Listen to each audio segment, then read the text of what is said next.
Assalomu alaykum muxlislar.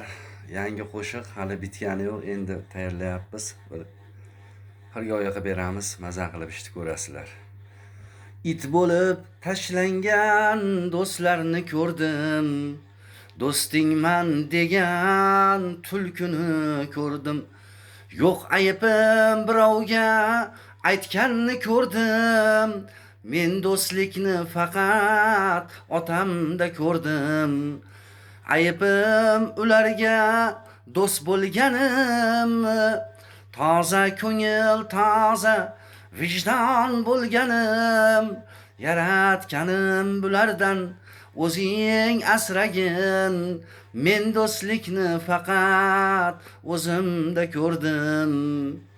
Menga tashlansinlar shoqolu itlar, to'p-to'p bo'lib tashlansin sirtlonu itlar.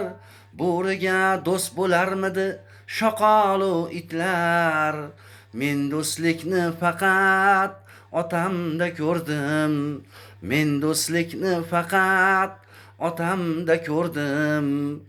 Albatta siz ham do'stlikni otangizda ko'rgan bo'lsangiz kerak. Narimon Nazarov. Otalarimiz salomat bo'lsin.